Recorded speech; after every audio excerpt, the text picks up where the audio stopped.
The second part of our summer trip picks up where the first video left off. We leave from Riva del Garda and leave, not without regret, the fascinating spectacle of Lake Garda.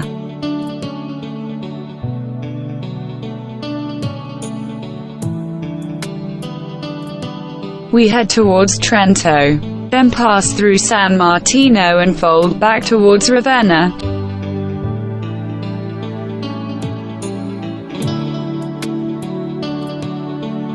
Castle is the largest fortified structure in Trentino Alto Adige. Located in the territory of the municipality of Bacinello, in the province of Trento. It is currently one of the headquarters of the museum complex of the Provincial Museum of the Buon Consiglio Castle. Inside there are large spaces, fortified gates, bastions, courtyards, majestic walls, cellars and cisterns, and numerous frescoes, mostly ruined by the weather. You can enjoy a view across the Adige Valley, and overlooking the Rio Cavallo below. The origins of the castle date back to 1200, and it was essentially used for military purposes. During the 1500s, following a fire, it was rebuilt and renovated, changing its appearance from a medieval castle to that of residence while retaining its identity as a well-armed defensive fortress. It was finally abandoned during the 19th century and uncovered to avoid paying property taxes. Recently donated in 1973 to the autonomous province of Trento, which immediately started its restoration to make it a tourist and museum destination.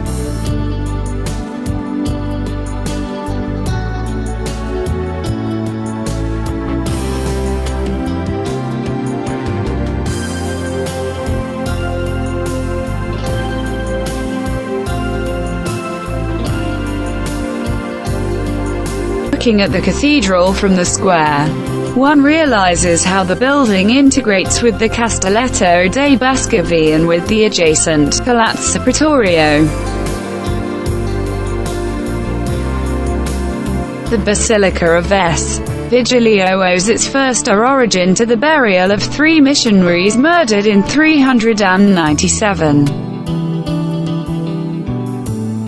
The sides of the large square that forms the heart of the city are thus well defined. The Praetorian Palace was the actual residence of the prince-bishops in the Middle Ages until the 14th century. The porch has reused the 2 column-bearing lions of the Romanesque portal, which opens with a deep splay of the side of the church. The front of the transept towards the square has a large rose window with the Wheel of Fortune.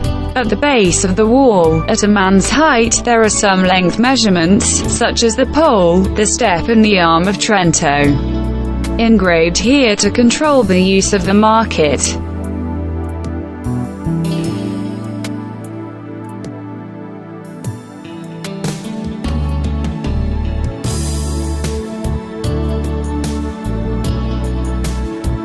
The interior is characterized by 2 huge stairs opposite the altar, which give access to the bell towers. The crypt is also impressive and turns out to be the ancient Roman basilica.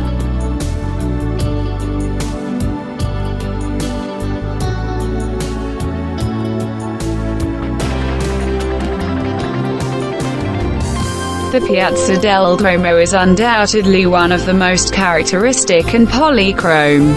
Its scenographic effect is truly surprising and harmoniously accompanies the coloring of the buildings that surround it.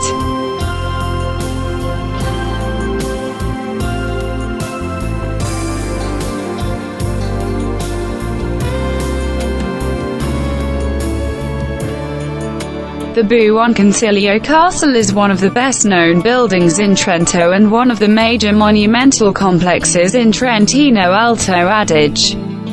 From the 13th century to the end of the 18th century, the residence of the Bishop Princes of Trento is composed of a series of buildings from different periods, enclosed within a walled area in a slightly elevated position with respect to the city.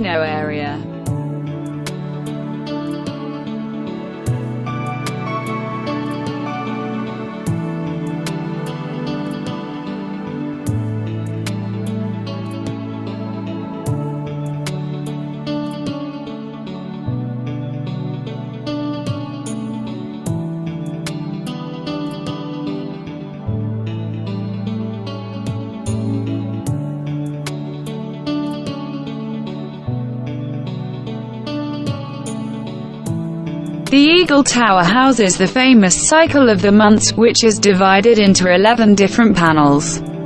As the month of March was lost during a fire, each panel shows the representation of the life of the nobility, but also the agricultural and pastoral activities of the rural population, according to the changing of the seasons. Today the different rooms of the castle house the provincial art collections and form a network of art exhibitions. It is in fact divided into three other important castles: the Stenico Castle, the Bacino Castle and the Toon Castle.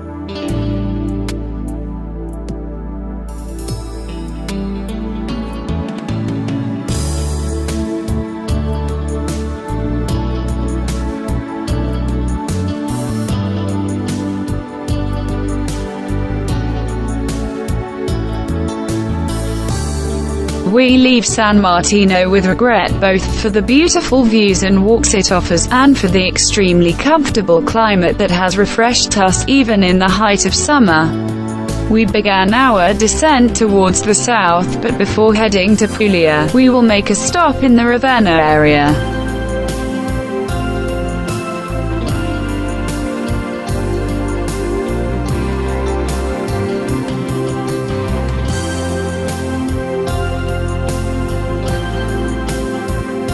POMPOSA. This is how the Pomposa Abbey is described in the guides. It suddenly appears to the visitor with its soaring bell tower in the green plain and reveals unexpected treasures of art and history. The origin of the abbey dates back to the 6th century, when a Benedictine settlement was built on what was the Insula Pomposia, a wooded island surrounded by two branches of the river and protected by the sea. After the year 1000, the season of greatest splendor began and it became a thriving monastic center devoted to a life of prayer and work, whose fortune was linked to the figure of the abbot San Guido. The Pomposian monastery welcomed illustrious personalities of the time, including Guido d'Arezzo, the monk inventor of musical writing based on the 7-note system. Those who love ancient art should not miss the opportunity to admire in the Pomposa Basilica one of the most precious fresco cycles of the whole province of Giotto inspiration and the beautiful mosaic floor with inlays of precious marbles placed between the 6th and 12th centuries.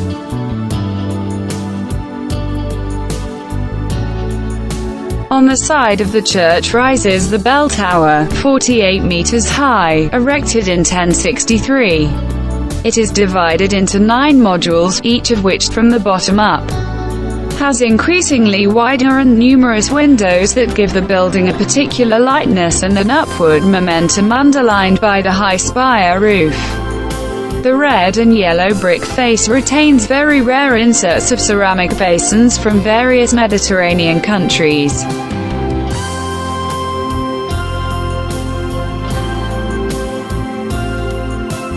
In its history, Ravenna has been the capital 3 times, of the Western Roman Empire in 400, of the Kingdom of the Ostrogoths in 500, and of the Byzantine Exarchate in the 16th and 18th century. For the vestiges of this luminous past, the complex of monuments of Ravenna has been included, since 1996, in the list of Italian World Heritage Sites by UNESCO. Definitely an unmissable destination for tourists.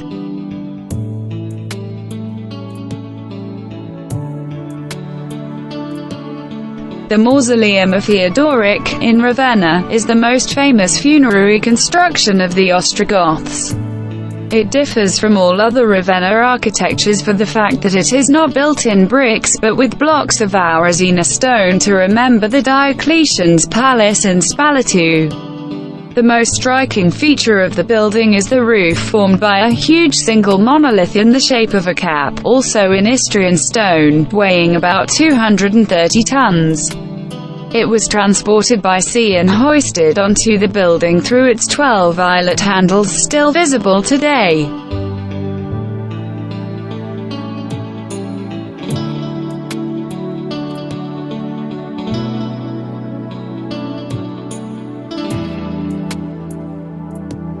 The mausoleum is believed to be the funeral building of its client, the Empress Galla Placidia, but there is no certainty of either. The building may have been a simple chapel or oratory. On the outside it looks like a modest brick building. Its beauty is all hidden inside, which is decorated with a cycle of mosaics, one of the oldest in the city being dated to the 5th century.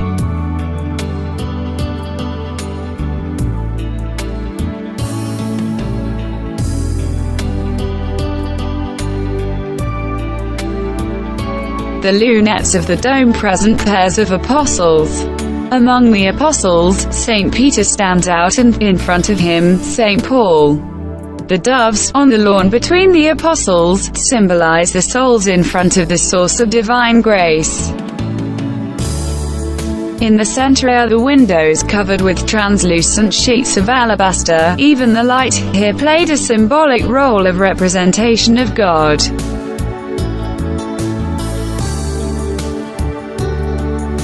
All the decoration seems painted, but in reality they are millions of tiny pieces of an immense mosaic.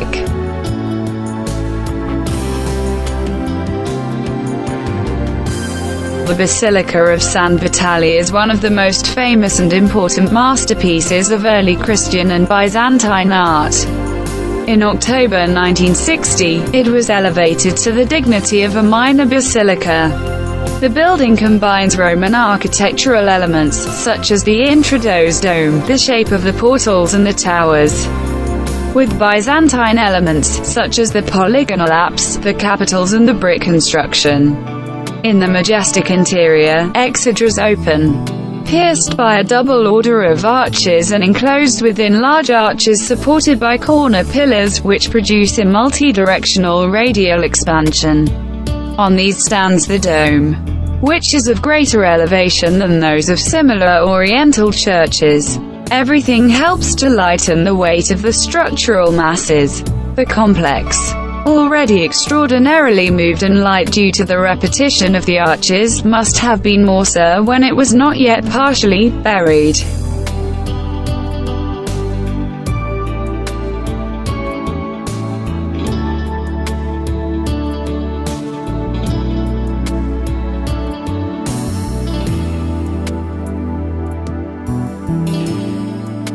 The focal point of the beautiful mosaic decoration is located in the presbytery. On the basin is the Christ Pantocrator, seated on a blue globe between two archangels with the scroll with 7 seals in one hand. Famous are the mosaics with the procession of the Emperor Justinian and his wife Theodora. The figures are portrayed frontally, according to a rigid court hierarchy.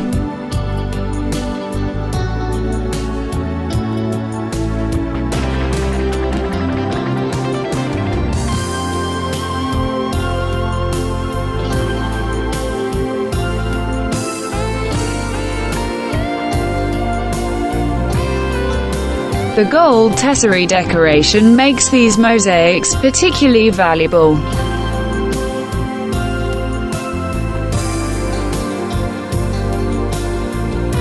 The Neonian baptistry is also called the Orthodox baptistry.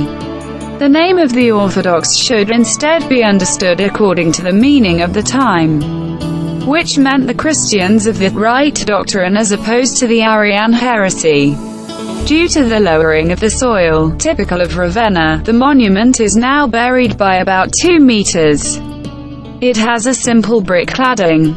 Inside, the decoration of the entire mosaic dome stands out, dating back to the time of Bishop Neoni. Various subjects are represented within 3 concentric rings. In the central circle, on a gold background, is the scene of the baptism of Christ. The second band presents the 12 apostles on a blue background, with robes, toga and pallium, alternating in white and gold. The outer ring, with a blue background, presents a series of false tripartite architectures, with a niche in the center of each. The marble baptismal font, located in the center of the building, is octagonal and dates back to the 16th century. The ambo where the priest went up to administer baptism is original and dates back to the 5th century.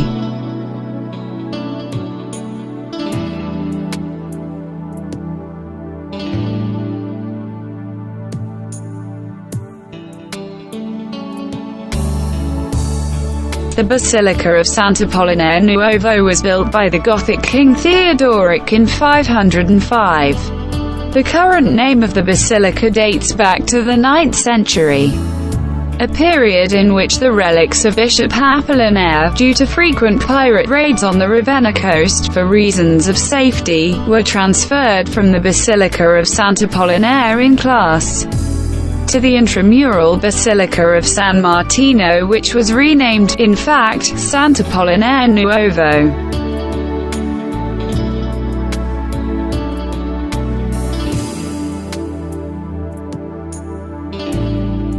Like all the churches of Ravenna, Sant'Apollinare Nuovo is also decorated with wonderful and colorful mosaics. The walls of the central nave are divided into 3 bands distinct from the mosaic decorations. The highest band is decorated with a series of squares interspersed with the allegorical motif of a pavilion with 2 doves. The panels present scenes from the life of Christ. The median band is made up of squares between the windows that frame figures of saints and prophets. The lower band, the largest, is also the one most tampered with. On the right wall is the famous Palazzo di Teodorico. On the opposite wall the Port of Classe is depicted, which at that time was the largest in the entire Adriatic. The apse was destroyed by an earthquake and then rebuilt, and for this reason it is completely devoid of mosaics.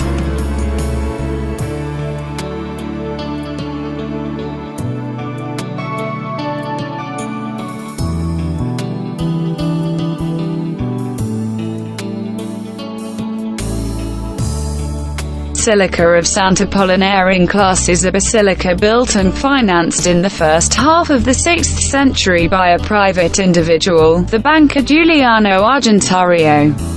It was dedicated to Sant'Apollinare, the first bishop of Ravenna, on the place of his martyrdom and where the remains of some parts of his remains are.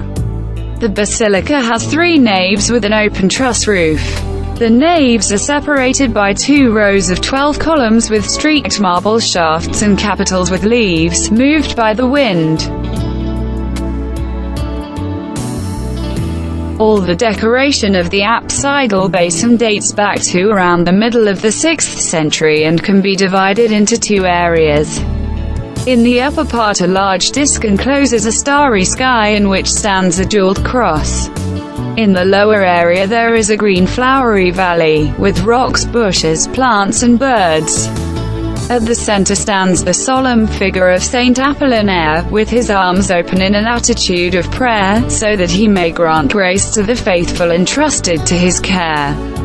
Represented here by 12 white lambs, or the 12 apostles.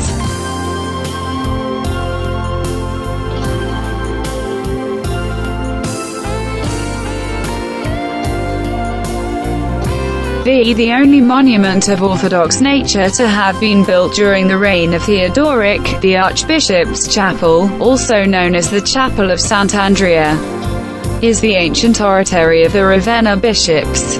The chapel was set up in 495. The archiepiscopal chapel has a cross-shaped plant, with a vestibule completely marble in the lower part and rich in mosaics of extraordinary uniqueness in the upper one. Very evident is the anti-Arian message contained in the mosaic work of the atrium, which represents the warrior Christ with the cross on his shoulder, in the act of crushing the beasts of heresy. In the ribbed vault the images of the 4 archangels of the biblical tradition stand out. while the symbols of the four evangelists are placed in the resulting spaces.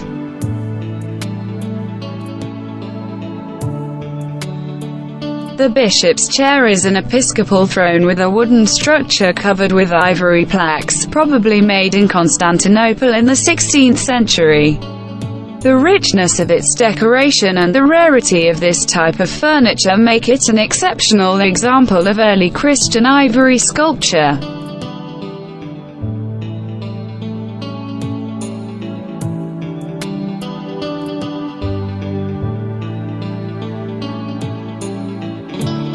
Externally, the building is now over 2 meters underground. The interior is bare, with exposed brickwork and no furniture. The mosaic surface is smaller than that of the Neonian baptistry, and the decorative organization is less complex, with only 2 circular registers.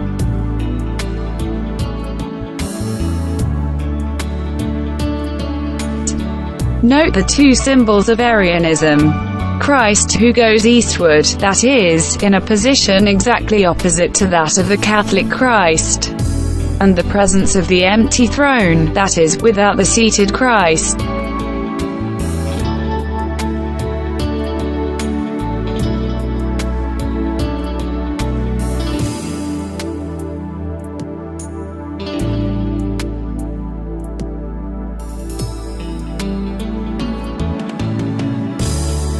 The site was found by chance in 1993, during the works for the construction of some underground garages. A palace entirely decorated with marvelous mosaics and marble inlays, dating back to the Byzantine period, came to light. The mosaic floors are decorated with geometric, vegetal and figurative elements, for a total surface of 700 square meters. The most famous mosaics are the Dance of the Geniuses of the Four Seasons, a very rare case of geniuses dancing in a circle, and the Good Shepherd.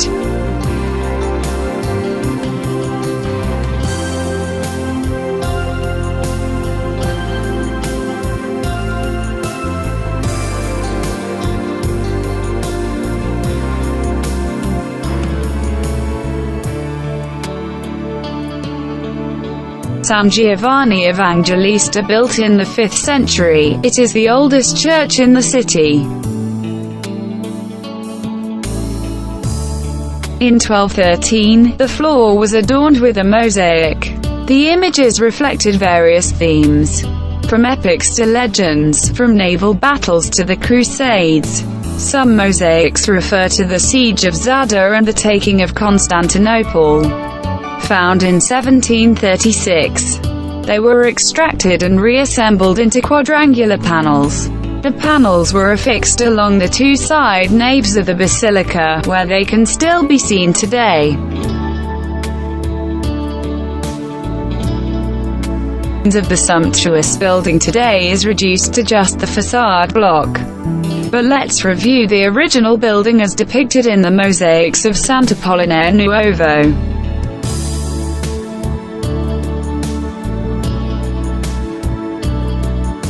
The second phase of our journey ends in Ravenna. We leave for Puglia, towards Tumoli and then Gargano.